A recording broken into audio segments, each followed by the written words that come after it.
SBS 라디오에 소개된 한 일화입니다. 결혼식장에서 있었던 일이라고 하는데요. 이 결혼식이 신랑 신부 측의 믿음을 따라서 기독교 예식으로 진행이 됐다라고 합니다. 그런데 문제는 사회를 맡았던 신랑 친구는요, 교회를 다니지 않는 비그리스도인이었다라고 해요. 자, 그런데 축사를 읽는 순서가 되었는데요. 어떤 분이 보내주신 축사에 앞장에 이렇게 써져 있었던 겁니다. 요한 1서 4장 18절을 읽어주세요. 이 사회자는요, 이 축사를 잘 전달해야 되겠다라는 욕심에 먼저 성경을 읽고 축사를 전달해야 되겠다라고 생각을 해서 이렇게 얘기했답니다. 제가 요한 4장 18절을 읽어드리겠습니다. 여러분, 요한일서 4장 18절에는요 이런 내용이 적혀 있습니다. 사랑 안에는 두려움이 없고 온전한 사랑이 두려움을 내쫓나니. 아마 축사를 전달하신 분의 의도는 바로 이런 의도겠죠. 그런데 이 사회자가 요한일서 대신 요한복음 4장 18절을 읽었던 겁니다. 요한복음 4장 18절에는요 이런 말씀이 기록되어 있는데요. 너에게 남편이 5이 있고 지금 있는 자도 내 남편이 아니니 내 말이 참되도다. 저는 이 이야기를 접하고 한참을 웃었던 기억이 있습니다. 여러분, 오늘 설교의 제목이요, 갈릴리 결혼식장에서 일어난 한 해프닝이라고 정해봤습니다. 여러분, 오늘 제가 소개한 이런 내용처럼 예수님께서 참석하셨던 갈릴리 가나의 혼인잔치 결혼식장에서도요 어떤 한 해프닝이 일어나게 되는데요. 자, 여러분, 이 말씀을 통해서 하나님께서는 오늘을 살아가는 저와 여러분들에게 어떤 교훈을, 어떤 하나님 나라의 메시지를 전달하기를 원하실까 말씀을 살펴보면서 하나님의 뜻과 의지를 함께 깨달아 발견해 나가고자 합니다. 자, 먼저 1절로 2절 말씀 다시 한번 살펴봅니다. 1절로 2절입니다. 사흘째 되던 날 갈릴리 가나에 혼례가 있어 예수의 어머니도 거기 계시고 예수와 그 제자들도 거기 혼례의 청함을 받았더니. 자, 여러분, 사흘째 되던 날은요 1장의 마지막 구절로 이어지는 말씀의 맥락임을 의미하고 있습니다. 1장의 마지막 부분을 보시면은요 예수님께서 공생활을 시작하시면서 빌립과 그의 친구 나다나엘을 부르시는 장면으로 1장이 마무리되고 있거든요. 그 이후 3일이 지났을 때의 시점에 벌어진 일이라고 이해하시면 되겠습니다. 자, 그러니까 한 결혼식 잔치에 예수님과 그 제자들이 초청받아서 가셨던 거예요. 여러분, 잘 기억하셔야 될 게 예수님이 공생애를 시작하신 지 얼마 안 됐습니다. 성경학자들에 따르면요 이 혼례식 당시에 예수님 곁에 있었던 제자들은 약 한 5명에 지나지 않았을 것이다. 우리가 흔히 아는 것처럼 12명이나 데리고 민폐하객처럼요 가서 막 뷔페 먹고 부주는 얼마 안 하고 이게 아니었다라는 거예요. 자, 갈릴리 가나는요 나사렛에서 북쪽으로 약 한 12km 정도 떨어진 지역에 위치한 장소였습니다. 그 지역에서 결혼잔치가 있었는데요 1절 말씀을 보시면 예수의 어머니도 거기 있더라라는 구절이 기록이 됩니다. 자, 여러분, 이 구절을 통해서 거기 계셨더니라는 이 구절에 비동사, 그러니까 n이라는 단어가 사용이 되거든요. 헬라어의 be를 뜻하는, 거기 계셨다라는 상태를 뜻하는 그런 동사인데요 이 단어가 미완료형으로 쓰였습니다. 그러니까 헬라 원어의 미완료형은요 지속되는 행위를 가리키거든요. 이 동사를 통해서 예수님의 어머니가 예수님과 함께 방문객으로 그 혼인잔치에 참여하신 게 아니고 예수님의 어머니 마리아와 그 예수님의 가족과 상당한 친분이 있었던 그 결혼잔치였기 때문에 예수님의 어머니 마리아는 이미 그 결혼잔치에 오랫도록 함께하고 있었다라는 것을 우리는 유추해 볼 수 있게 됩니다. 여러분, 이 당시 유대인들의 결혼잔치는요 한 일주일간 이어졌다라고 하는데요 지금처럼 막 한 30분 딱 해치우고 끝나는 잔치가 아니고 신랑 신부와 함께 먹고 마시고 즐기고 춤추고 하면서 오랫동안 약 일주일 동안 이어졌던 잔치였다라고 합니다. 자, 그런데 즐겁고 흥겹고 행복해야 할 이 결혼잔치에 갑자기 큰 위기가 닥쳤던 거예요. 갑자기 해프닝이 생겼던 겁니다. 자, 이어지는 3절입니다. 포도주가 떨어진지라 예수의 어머니가 예수에게 이르되 저들에게 포도주가 없다 하니. 여러분, 이 당시 혼인잔치에서요, 포도주는 굉장히 중요한 의미를 차지하고 있었다라고 합니다. 흔히 여러분, 포도주를요, 결혼식의 흥을 돋구는 어떤 주류라고 이렇게 치부하실 수 있는데, 그게 아니고 이 팔레스타인 지역에는 물이 귀했습니다. 그래서 이 포도주를 물 대신 음용하는 음료수로 사용했다라고 하는데, 여러분, 일주일 동안 먹고 마셔야 할 잔치에서 물이 떨어졌다라고 한번 생각해 보세요. 큰일 났죠? 이 잔치가 중단될 위기에 처한 겁니다. 흥겹고 즐겁고 행복해야 할 잔치가 중단될 그런 큰 위기가 이 결혼식에 생겨났던 거예요. 자, 예수님의 어머니 마리아가 예수님께로 다가와 이 문제를 고백하고 도와달라, 도움을 요청하게 되는데요. 자, 여러분, 예수님의 어머니 마리아가 예수님께서 이 물로 포도주를 만들 걸 알고 부탁하셨을까요? 아닙니다. 아직까지만 해도 예수님의 공생이 초기입니다. 예수님의 기적과 이적의 역사가 나타나지 않으셨습니다. 11절에 따르면 이 기적이 예수님이 행하신 첫 번째 기적이라고 성경은 분명히 기록을 합니다. 아마 마리아는요, 남편 요셉이 사망한 이후에 이 가장 역할을 하고 있던, 맏아들 역할을 하고 있던 예수님에게 무슨 형태로든지 좀 도움을 달라고 어려움을 토로하면서 도움을 요청했던 것 같습니다. 자, 그런데 이 어머니 마리아의 요청 앞에 반응하시는 예수님의 반응이 굉장히 의외입니다. 뜻밖입니다. 자, 4절인데요, 예수께서 이르시되 여자여 나와 무슨 상관이 있나이까? 내 때가 아직 이르지 아니하였나이다. 여러분, 한번 상상해 보실래요? 어머니가 갑자기 급한 일이 생겨서 아들을 찾아옵니다. 아들, 나 이게 좀 안 돼, 좀 도와줄래? 그런데 여자요, 이게 나랑 무슨 상관입니까? 내 때가 이르지 않았습니다. 여러분, 어떻게 들리세요? 좀 의외고 뜻밖이고 심지어는 좀 모욕적으로 들리지 않으실까요? 자, 지난 주간에 나누었던 말씀을 기억하시리라고 믿습니다. 마가복음 7장의 본문을 내용으로 수로보니게 여인에 대한 말씀을 함께 살펴봤는데요, 그때도 예수님은 뜻밖의 반응을 하셨죠. 딸의 질병의 문제를 갖고 예수님 앞에 찾아온 여인에게 야, 이 개 같은 여자야, 네가 나랑 무슨 상관이 있느냐, 이래서 오니 저게 무슨 소리야? 물론 그 오해는 해소를 했지만 그런 맥락과 비슷한 거예요. 어머니가 도움을 요청을 했는데 여자요, 나랑 무슨 상관이 있습니까? 당신이 알아서 하세요. 어떻게 보면은 야, 예수님 네 가지가 조금 없으시네. 이게 도대체 예수님하고는 좀 어울리지 않는 말씀 아니야?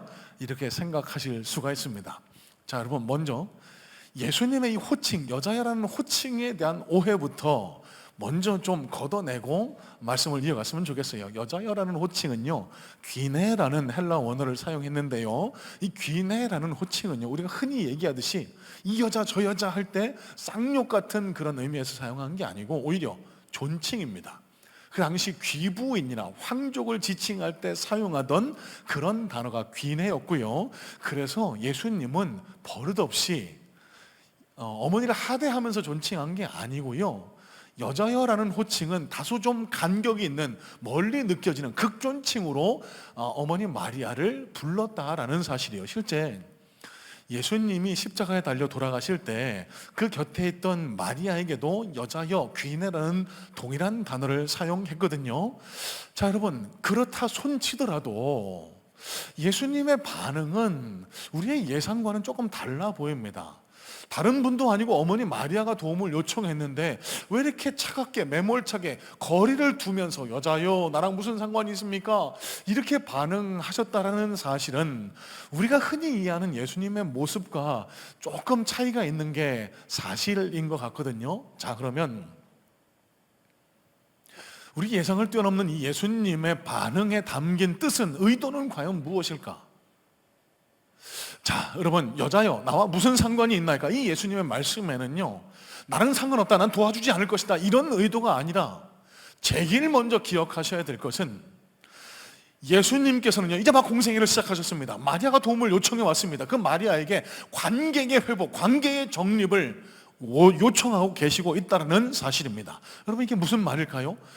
마리아는요, 앞서도 말씀을 드렸지만 장남이었던 이 예수에게, 그러니까 내 맏아들인 예수에게 야, 너 어디 가서 좀 사오든지 무슨 방법을 좀 내봐, 이런 식으로 도움을 요청하셨지만 예수님은요, 이 집에 문제가 생길 걸 미리 알고 계셨던 것 같아요. 당신의 능력을 나타내셔야 될 것을 미리 예상하셨던 것 같습니다.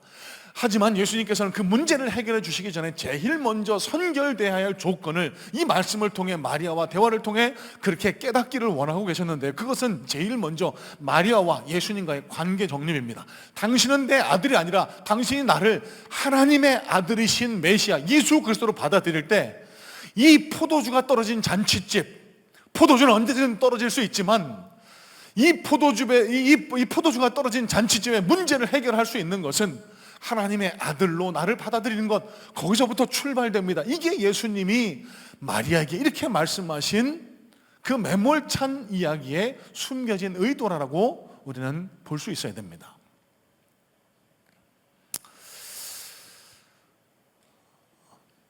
여러분, 마가복음 7장 언급을 다시 합니다. 지난주에 나눴던 말씀인데요, 왜 예수님은 자신의 딸의 문제를 가지고 찾아온 여인에게 이 개 같은 여인아, 주인이 먼저 먹어야 된다, 왜 이런 충격적인 말씀을 하셨을까요? 예수님도 이 수로보니게 여인에게 일깨워 주기를 원하셨던 거예요. 예수님과의 관계가 먼저 정립이 되어야만이, 나는 너희들이 흔히 만날 수 있는 동네 의원도 아니고 무슨 박술사, 마술사도 아니고 내 인생의 근본적인 문제를 해결해 줄 하나님의 아들 메시아 그리스도다라는 사실을, 그 충격적인 그 대화를 통해 깨닫기를 원하셨던 겁니다. 똑같은 방법입니다. 여자여 라고 부르셨던 예수님의 말씀에 담겨진 의도는, 나를 당신의 아들로만 생각하지 마시고 하나님의 아들로, 구세주로, 메시아로 받아들여야만 이 잔치집에 생겨난 문제를 해결할 수 있습니다, 이렇게 말씀하셨던 거예요. 자, 여러분, 이어서 예수님 말씀하시죠. 나와 무슨 상관이 있습니까? 여러분, 이 말씀도 가만히 잘 생각해 보실 수 있어야 합니다. 이 집에서 벌어진 문제가 나랑 무슨 상관이 있습니까? 이렇게 말씀하신 게 아니에요. 영어 성경 NKJV를 찾아보니까요, 이렇게 번역을 합니다. What does your concern have to do with me? 당신의 concern, 문제가 나와 무슨 상관이 있습니까? 여러분, 풀어서 해석해 보면은요, 당신의 문제를 갖고 나를 찾아왔는데, 그러면 나를 어떤 존재로 받아들이기에 그 문제를 갖고 나에게 해결을 원하십니까? 당신은 나를 미신적인 존재로, 이 문제 해결만 해주면 되는 그런 존재로 받아들이십니까? 아니면 인생의 모든 갈증을 해결해 줄 인생의 메시아 구세주로 나를 받아들이고 계십니까? 예수님은 그거를 마리아에게 물어보고 요청하고 계시고 있다는 말씀입니다. 여러분, 마리아의 관심은 포도주였지만 예수님의 관심은 마리아와의 관계였습니다. 자, 여러분, 이 말씀을 우리의 신앙에 한번 적용해 보기를 원합니다. 여러분, 우리 인생도 잔치집 같아야 되지 않을까요?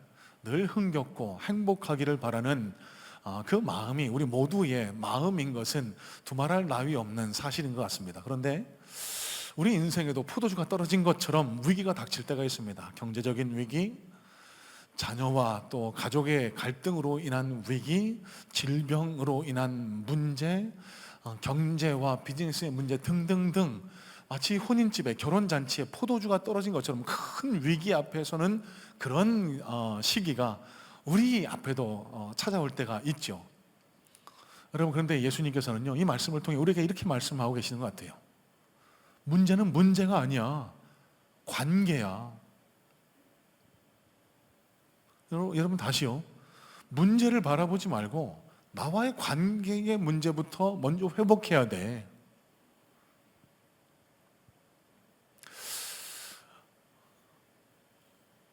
여러분, 이런 이야기 들어보셨을 겁니다. 인생의 문제는 하나님을 만나면 해결되고, 신앙의 문제는 좋은 교회를 만나면 해결된다고요. 누구나 교회를 찾을 때는 인생의 문제를 해결받기 위해서, 그래서 수고하고 무거운 짐진 자들아 다 내게로 오라, 내가 너희를 쉬게 하리라. 교회 가면 하나님 믿으면 모든 문제가 해결되겠구나. 그런데 실상은요, 그렇지가 않습니다. 인생의 문제는 계속 거듭 반복되는 것 같고, 신앙생활을 오래 하지만 그래도 또 내 문제는 해결 안 되는 것 같아서 너무 힘들고 지치고 신앙의 재미와 흥미를 잃어버리고 하나님께 대한 그런 믿음도 포기하고 철회하는 경우가 생기기도 하는 것 같아요. 여러분, 잘 들으시기 바랍니다. 하나님께 택함 받은 하늘 백성인 그리스도인의 삶의 문제는요, 어디서부터 해결받을 수 있을까? 예수님과의 관계 회복이 제일 먼저 우선되어야 합니다. 생명의 떡으로 영원히 목마르지 아니할 말씀으로 우리에게 찾아오신 예수님과의 관계가 회복될 때 우리 신앙의 문제, 예전에는 교회에 성전문을 들어설 때만 해도 가슴이 울렁거리고 찬송 소리에 눈물이 떨어지고 말씀에 마음이 움직이던 때가 나에게 분명히 있었는데, 이제는 예배 자리에 찾아나와도 아무런 감동도 없고 마음의 동요도 없는 그런 신앙의 석고화. 왜 신앙의 즐거움을 느끼지 못할까? 왜 신앙의 기쁨과 즐거움을 느끼지 못할까? 예수님과의 관계에서 찾아보실 수 있어야 돼요. 문제 해결만을 바라고 예수님을 찾는 그런 신앙의 자세로는 우리 인생의 근본적인 문제가 해결될 수 없다는 사실을, 그 아주 중요한 진리를 예수님은 이 말씀을 통해서 우리에게 다시 한번 깨닫기를 요청하고 계시는 겁니다. 자, 이어지는 말씀도 살펴볼까요? 5절로 7절 말씀입니다. 그의 어머니가 하인들에게 이르되 너에게 무슨 말씀을 하시든지 그대로 하라 하니라. 거기에 유대인의 정결 예식에 따라 두세 통 드는 도랑이 6이 놓였는지라. 예수께서 그들에게 이르시되 항아리에 물을 채우라 하신즉 아귀까지 채우니. 자, 여러분, 자, 그러면 예수님과의 관계가 문제였다면 그걸 어떻게 해결해야 될까? 이것에 대해서 오늘 본문을 통해 우리는 또 깨닫게 됩니다. 예수님과의 관계의 문제, 그 문제를 바로 세우기를 원했던 예수님의 의도를 깨달았던 마리아가요, 그 즉시로 하인들을 불러다가 이해 못할 요구를 합니다. 이제부터 저분이 무슨 말씀을 하시든지 간에 그대로 하세요. 순종하라는 거였죠. 자, 예수님의 요구는 더 황당합니다. 저 집안에 있는 항아리에다가 가져다가 거기에 물을 가득 채우라는 거예요. 여러분, 그러더니 이 하인들이 이해 못하는 표정으로 물을 채우고 있었는데 그 이후에는 그 물을 갖다 주라고 그렇게 말씀을 하십니다. 자, 8절인데요 8절 말씀, 이제는 떠서 연회장에게 갖다 주라 하심에 갖다 주었더니. 여러분, 이 구절을 잘 눈여겨보실 수 있어야 합니다. 예수님이 뭐라고 말씀하셨죠? 자, 이 물이 포도주가 됐으니 갖다 주라 이렇게 말씀 안 하세요. 이 물을 마시는 순간 내가 그들의 감각기관을 마비시켜서 포도주처럼 느끼게 할 테니 그냥 내 말대로 해 이렇게 말씀도 안 하셨어요. 갖다 주라라고만 하셨습니다. 여러분, 여러분이 하인이 되셨다라고 한번 가정해 놓고 한번 이 말씀을 다시 해석해 보시길 바래요. 여러분 같으면 하시겠습니까? 에이, 뭐 말도 안 되는 짓거리야. 아니, 포도주가 떨어졌는데 무슨 물을 갖다 부라고 해놓고 뭘 갖다가 또 주라고 그래. 아니, 이런 엉터리 같은 짓거리에 나는 도저히 참여할 수가 없어. 여러분, 제가 생각하기로는 이 자리에 계신 저를 포함해서 10분 중에 9분은 이렇게 반응하실 것 같아요. 그런데 마리아의 권면을 들었던 하인들은 예수님이 무슨 말씀을 하시든지 간에 그대로 했습니다. 그 결과가 어떻게 되죠? 놀라운 일이 벌어지죠. 이 물을 채워 넣는데요, 이 항아리에 채웠던 물이 극상품의 포도주로 변했던 겁니다. 그래서 잔치에 참여한 사람들이 그래요. 와, 이 주인 대단한 사람이네. 원래 잔치 벌일 때는 처음에 좋은 거 내고 나중에 이게 뭐 좀 술 기운이 돌면은 이게 뭐 맛을 잘 모를 거 아닙니까? 나중에는 대충 그냥 값싼 거를 내놓는데, 이 사람들은 정말 좋은 사람들이야. 이게 잠깐 서프라이즈로 떨어졌다 그러더니 진짜 좋은 걸 이제 내놓네. 얼마나 맛있었으면 극상품 좋은 걸 내놨다고 했을까. 자, 여러분,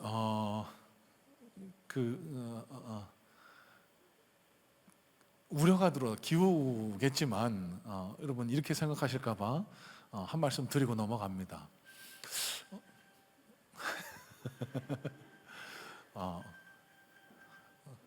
알람을 할렐루야 아멘으로 좀 해놓으시면 더 좋을 것 같아요. 그러면 말씀에 은혜를 받고 계시구나, 그렇게 생각할 수 있을 텐데, 그러실 수 있습니다. 괜찮습니다. 무슨 얘기하다가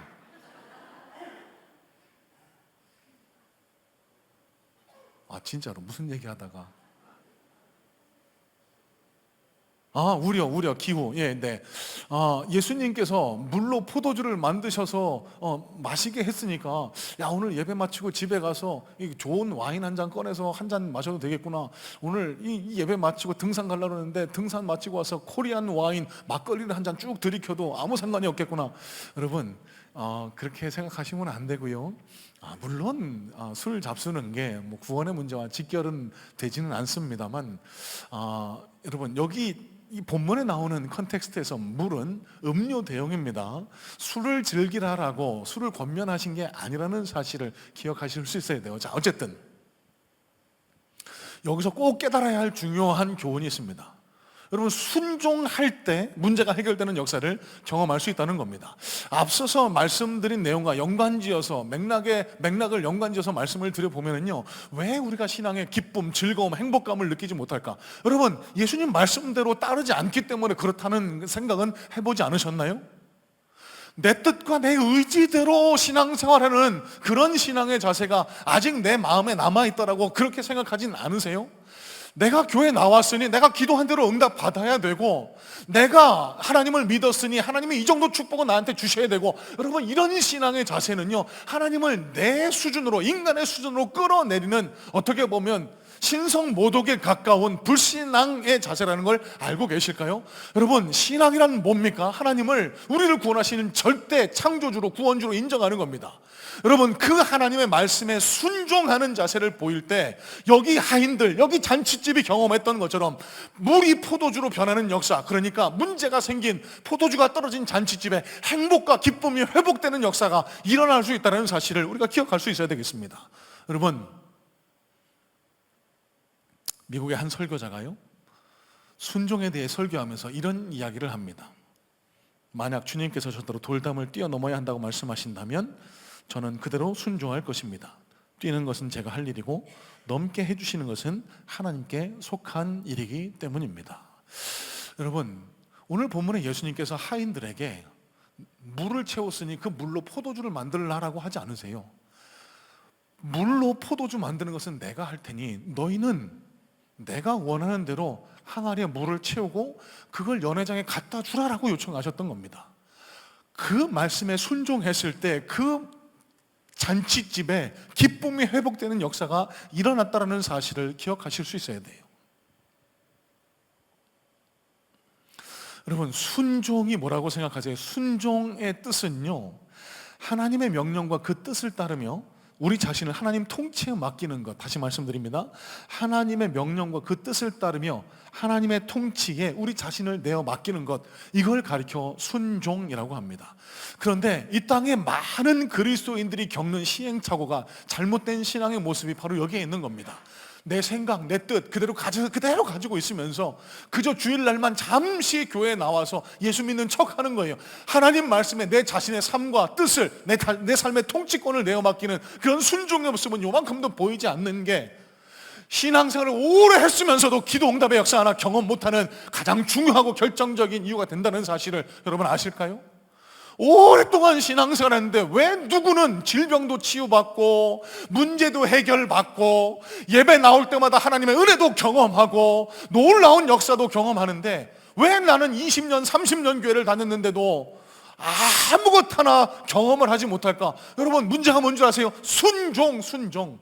하나님의 말씀에 하나님의 뜻과 의지에 내 삶을 내어 맡기는 그런 순종의 모습이 내 삶에, 내 신앙에 보이고 있느냐 그렇지 않느냐를 먼저 점검해 보시라는 겁니다.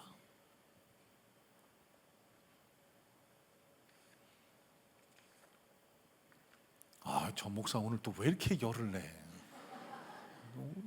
또 자기 말 안 듣는다고 자기 말대로 하라고 그러는 거 아니야? 여러분, 이렇게 말씀을 들으시면 안 되고요.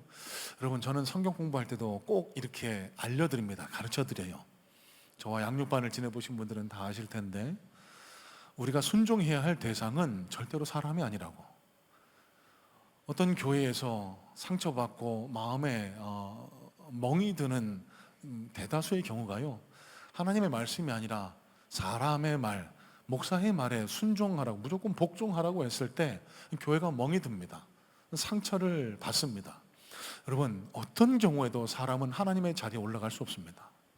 여러분, 제가 제 말에 무조건적으로 따라달라고 이 말씀 드리는 것 아니에요. 저도 연약한 죄인 중에 하나입니다.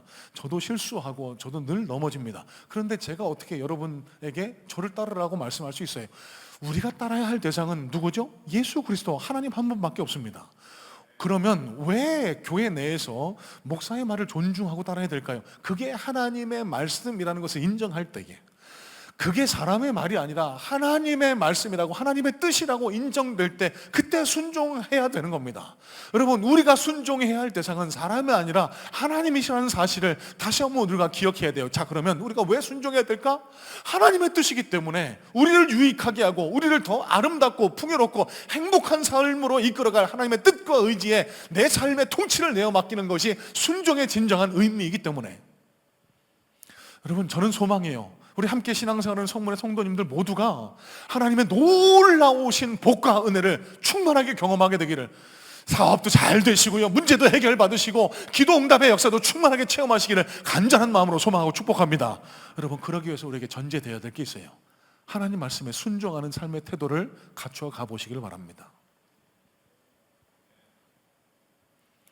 여름 성경 프로젝트를 진행 중에 있습니다. 왜 그럴까요? 나태해지고 느슨해지기 쉬운 이 여름철에 하나님의 말씀을 더 가까이 하자는 겁니다. 우리 신앙의 단련을, 신앙의 연말을 멈추지 말자는 겁니다. 우리가 뭐 바캉스 기간 아니에요? 휴가 기간 아닙니까? 어디 멀리 떠나 있는 기간 아니에요? 그러다 보면은 자연스럽게 우리의 신앙이 느슨해지고 나태해질 수 있기 때문에 하나님의 말씀을 조금이라도 곁에 두고 가까이 하면서 하나님을 향한 우리의 사랑을, 하나님과의 관계의 끈을 놓치지 말자고 권면해 드리는 겁니다. 여러분, 제가 무슨 욕심이 있어서 제가 어떤 그 자리에 올라서려고 이 권면 드리는 것 아니잖아요. 여러분, 이 말씀에 한번 순종해 보세요. 매일매일 성경 말씀 읽고 계시지요? 괜찮습니다. 지금부터라도 시작하시면 됩니다.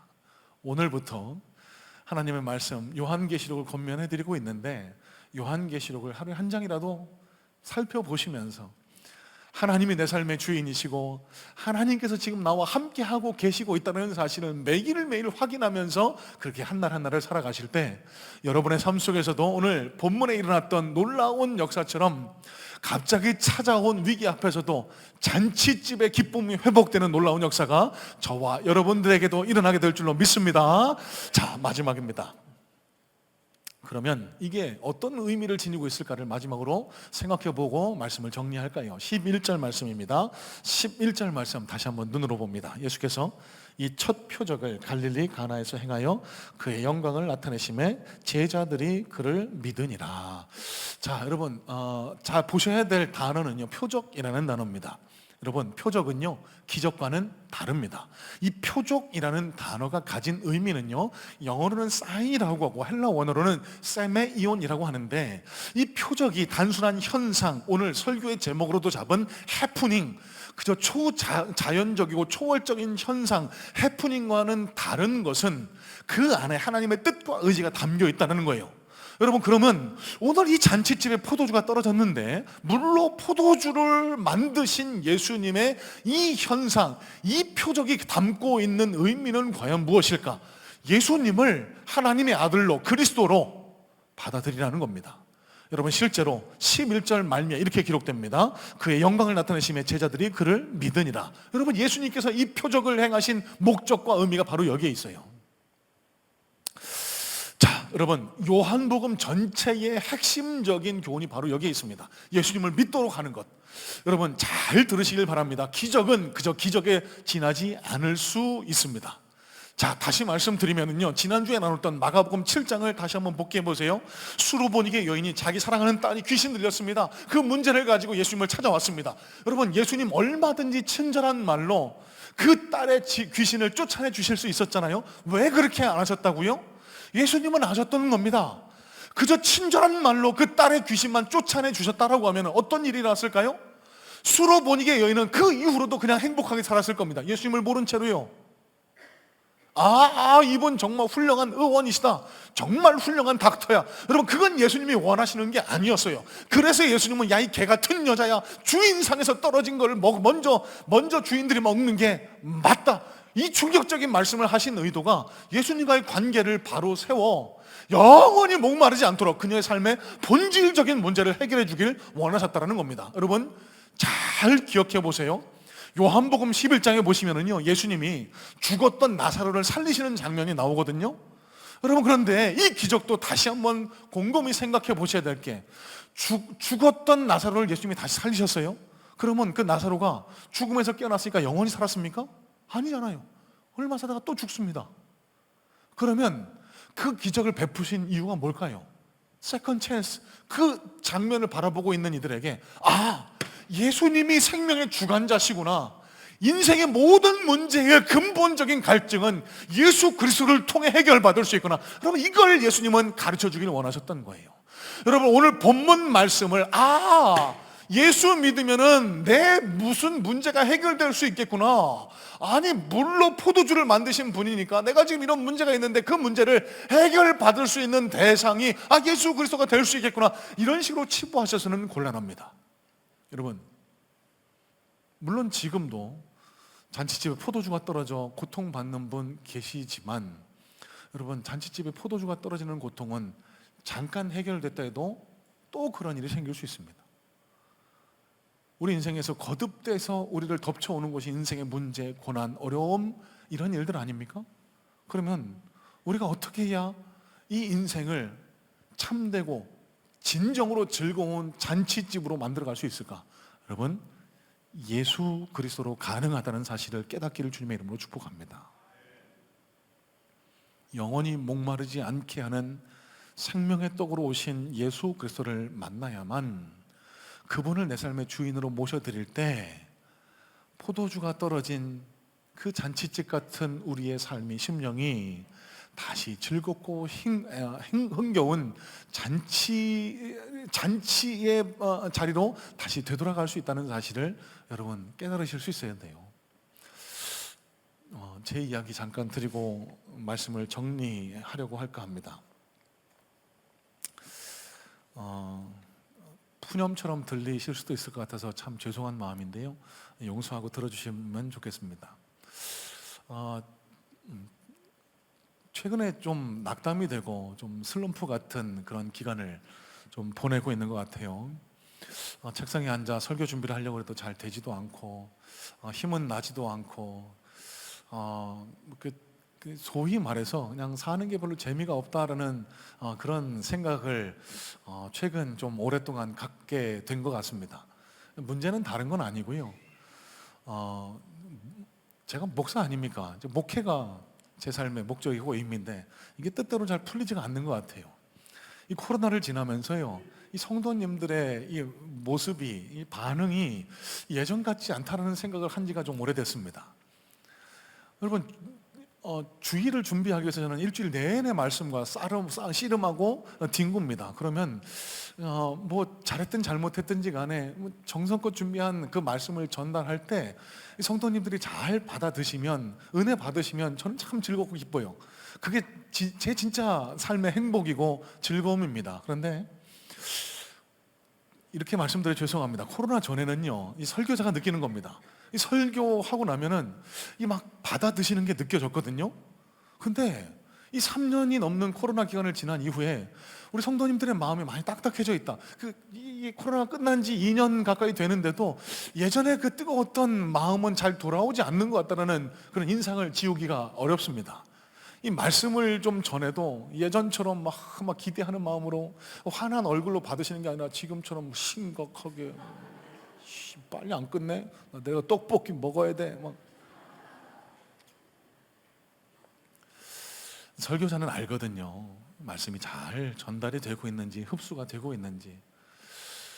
예전만큼 그렇지 않다라는 생각에 제 자신을 자책하기도 하고, 좀 제가 준비가 부족한가, 내 능력이 참 안 되나, 부족한가, 이런 생각에 자꾸만 마음이 침울하고, 이 설교 준비할 때 힘이 들고 좀 힘도 나지 않고 그런 시간들을 좀 보내왔던 게 사실입니다. 그러면서 이런 생각까지 했어요. 나도 그냥 모든 거 다 그냥 잊고 훌훌 좀 어디 좀 떠났으면 좋겠다. 바캉스 기간이잖아요. 제가 지금 휴가 달라고 제가 이 말씀 드리는 건 아니고요. 휴가 저는 계획도 없습니다. 어느 날처럼 말씀을 준비하면서 요한계시록 읽고 또 다른 성경도 보고 시느라시 책도 보고 또 여름 동안 읽어야겠다 작정하고 구입한 책을 읽는 가운데 갑자기 제 안에 찾아온 묵상입니다. 고백입니다. 내가 왜 지금 이렇게 낙담하고 힘들어하고 있지? 제 문제의 근원을 제가 깨닫게 된 거예요. 발견하게 된 거예요. 저는요, 사람들의 인정과 칭찬을 목말라 하고 있었던 것 같습니다. 설교 잘하는 목사가 되고 싶고, 그래서 제가 설교할 때 사람들이 막 울고 웃고 막 눈물 흘리고 그런 반응을 봐야겠다는 인간적인 욕심이 제 마음을 가득 채우고 있고, 그러다 보니까 그 욕심을 채우지 못할 때 마음이 공허하고 갈증을 느끼고 행복하지 않다, 슬럼프가 찾아오고 낙담하고 이런 모습이 제 모습이 아닌가라는 그런 깨달음을 갖게 됐어요. 그러면서 제 입에서 툭 터져나왔던 고백입니다. 예수님, 저 이거 하다 죽을래요. 여러분, 이게 무슨 고백인 줄 아세요? 제가 인정받으려고 목사 된 거 아니거든요. 물론 목사도 직업이긴 합니다만 제가 목사가 된 가장 결정적인 이유는 예수님과 가장 가깝게 그렇게 삶을 살고 싶어서 세상 것 다 버리고 목사가 됐는데, 어느덧 제 삶의 목표는 예수님이 아니고요, 세상 것이 되어 있는 거예요. 사람들의 인정과 칭찬이 되어 있는 겁니다. 훌륭한 목사로, 설교 잘하는 목사로, 부흥시키는 목사로 그런 사람들의 인정과 칭찬에 목말라서 그게 뜻대로 되지 않으니까 목말라하고 마치 포도주가 떨어진 잔치집처럼 마음이 낙담되고 힘들어하고 제 문제의 근원을 찾았습니다. 예수님을 제 마음의 삶의 중심에 모셔드리니까요, 여러분 행복해요. 나 이거 하다 죽을래. 말씀을 보고 이 설교 준비가 잘 되든지 그렇지 않다든지 주님이 명령하신 대로 말씀을 통해 주님과 가까이 하고 그 말씀으로 주님께서 맡겨주신 영혼들을 먹이고 그들을 주께로 인도하는 그 일, 별로 사람들이 보기에 인정 못 받고 의미 없는 일이라고 할지라도 이 일이 다시 새로운 의미로 제게 찾아오고, 제가 지금 하고 있는 이 모든 일들이 너무너무 행복하게 감사하게 느껴지는 거예요. 제 마음속에 새로운 행복감이 찾아오게 됩니다. 언제요? 예수님과의 관계가 바로 세워져 그 갈증이 채워졌을 때. 여러분, 저는 소망합니다. 여러분 지금 무엇 때문에 목말라 하시는지, 무엇 때문에 고민하시는지 모르겠습니다. 하지만 여러분, 제가 드릴 수 있는 것은 딱 이거 한 가지입니다. 여러분, 그 갈증은 언제든 다시 찾아옵니다. 하지만 우리를 영원히 목마르지 않게 할 수 있는 유일한 해답은 우리의 영원한 생명수 대신 예수 그리스도와 올바른 관계를 맺고 그분과 함께 동행하는 것. 여러분, 이 예배에 참석하신 모든 성문의 성도님들에게 이런 놀라운 복과 은혜가 주어질 수 있게 되기를 주님의 이름으로 소망하고 축복합니다. 여러분 삶의 근본적인 갈증과 문제를 예수 그리스도를 통해 해결하시고 그 예수님과 손붙들과 가까이 동행하심으로써 여러분, 제가 경험했던 이 놀라운 행복감, 이 충만함, 여러분들의 것이 되기를, 날마다 여러분들과 함께 하게 되기를 주님의 이름으로 간절히 소망하고 축복합니다. 기도하겠습니다.